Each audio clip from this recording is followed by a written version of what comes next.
আজকে স্থান আমগ্রাম কান্দিয়া কৃষ্ণমোড় এখানে একটা অনুষ্ঠানে 3 দিন ব্যাপী কবি গান।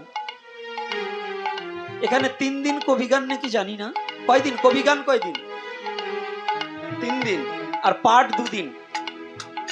আচ্ছা, মোট 5 দিন ব্যাপী অনুষ্ঠান হবে। এখানে লেখছে 3 দিন ব্যাপী কবি গান, আর 2 জন যে অনুষ্ঠান হবে 5 দিনে অ্যাড করে নাই। আর এই কাগজটার কয়েকটা ভুল আছে, আমি বলে দিচ্ছি, পারলে এইরকম কাগজ আর লেখা যাবে না, কারণ আমাদের ধর্মে এগুলো করা যাবে না। লেখা হয়েছে শ্রী শ্রী রাধা গোবিন্দ 9 মহামানব এবং শ্রী শ্রী নরোত্তম ব্রজবাসী গোস্বামীর ভোগরাগ উপলক্ষে শ্রীমদ্ ভাগবত পাঠও 3 দিন ব্যাপী কবি গান। ভোগরাগ কিন্তু নরোত্তম গোস্বামীর হবে না, ভোগরাগ হবে ভগবানের, নরোত্তম ব্রজবাসী পাবে প্রসাদ। তাহলে উল্লেখটা একটু ভুল হয়েছে, রাধা গোবিন্দর ভোগ, ভোগ অন্তে মহাপ্রসাদ বিতরণ হবে। তাহলে এটা কি ভুল আছে না? আচ্ছা, এইখানে বলা হয়েছে রাধা গোবিন্দ 9 মহামানব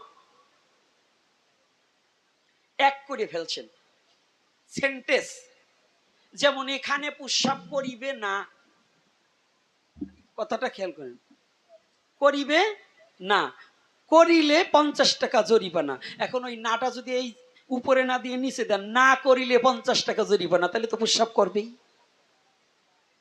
তাহলে সেন্টেন্স গুলো আগে আমাদের বুঝতে হবে। এজন্য কম্পিউটার করতে গেলেও কম্পিউটারের কাগজগুলো এতে কিন্তু এলোমেলো আসে, আমাদের কষ্ট লাগে। কেন লাগে জানেন? এখানে এই 3 দিন ব্যাপী 2 দিন ভাগবত পাঠ। আর একটা জিনিস দেখছেন, আপনারা মিথ্যা প্রচার করাটা ভালো না। আমি মিথ্যাবাদীকে সহ্য করতে পারি না। যদি আপনারা দিয়ে থাকেন তাহলে মিথ্যা অভিনয় করবেন না, আর যদি এই বাবাজি করে থাকে তাহলে ওটাও চোর। কারণ এখানে লেখছেন, পাঠক হচ্ছে শ্রী জয় সরকার ও গোপাল মহারাজ, ভারত বৃন্দাবন।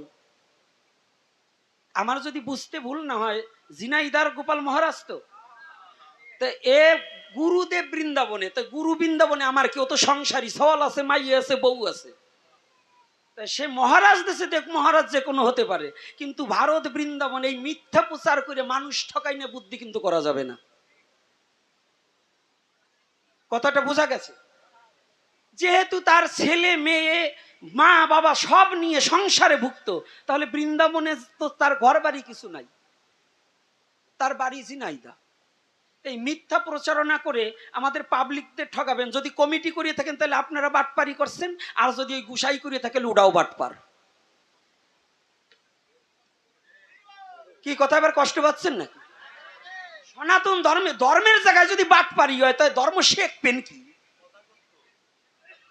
ধর্মের জায়গায় মিথ্যা প্রচার করার কোনো প্রয়োজন নাই। বৃন্দাবনে খালি বৈষ্ণব থাকে না, বৃন্দাবনে শুয়োরও থাকে, বৃন্দাবনে বানরও থাকে, বৃন্দাবনে ভেড়া ছাগলও থাকতে পারে, মহিষ গরু আছে, আমার মতো কুকুর ও বৃন্দাবনের পথে বহুত আছে, গোপীনাথের মতো কুকুর কি আছে না বাবা? বৃন্দাবনের একটা কুকুরের চরণের ধুলি পাওয়ার মতো যোগ্যতা আমার মতো গোপীনাথের নাই। তাই আমি গোপীনাথ ওই বৃন্দাবন অমুক ফেরত মেয়ে এসব দেওয়ার দরকার নাই। বৈষ্ণবের তো ফুটে উঠবে তার কর্মের দ্বারা। বলো না গো রাধে রাধে রাধে রাধে। বৃন্দাবনে পকেট মাইরো হয়, বৃন্দাবনে পকেট মাইরো হয় না? আপনারা জানবেন কি, এই যে আমার এই যে বাও পাশে যে মালটা বসা না, এটা ছিল আমার ব্যাগে একটু জন্য 5 মিনিটের জন্য আমাদের ব্যাগ 4 জনের ব্যাগ 5 জনের। তো এই যে কালীগঙ্গায় তপ গোসাই, এই একজন ভারতে দুলাল গোসাই আর তার সহধর্মিনীর আমার তালা ভাঙিয়ে নিয়ে যাওয়া দিয়েছিল, সেটাও রাধাকুণ্ডের পারে, ওখানে মাতালও আছে। কথাটা বুঝেন নাই? এজন্য টাইটেল লাগাইলেই যে মহামানব হয়ে যাব তা না। আপনি কর্ম করুন, টাইটেল বাদ দেন, টাইটেলে আপনাকে ডাইকে নেবে, কর্মে নিয়ে নেবে না। কর্মের ধর্ম সনাতন ধর্ম, মিথ্যার ধর্ম নয়। তাই বাবাদের যারা প্রচার করতে বলছেন নিমন্ত্রণ দিলাম, কিন্তু আমার কথায় কষ্ট পাবেন না, কারণ আমি এবার এইটা দেখার সাথে সাথে আমার ভিতরে একটু কাজ করছে যে ধর্ম করব। ধর্ম হলো সততা, সত্য, সত্য বলার জন্য ধর্ম। তাই আমি গোপীনাথ যদি এখানে বসেও মিথ্যা কথা বলি, তাই আমার মতো বাটপার আর কোথায় কি করব বলুন? কি কিছু করার আছে বলুন? তাহলে আমাদের কাছ থেকে কি শিখবে মানুষ? জানবে কি, পাবে কি, বুঝবে কি? রাধে রাধে।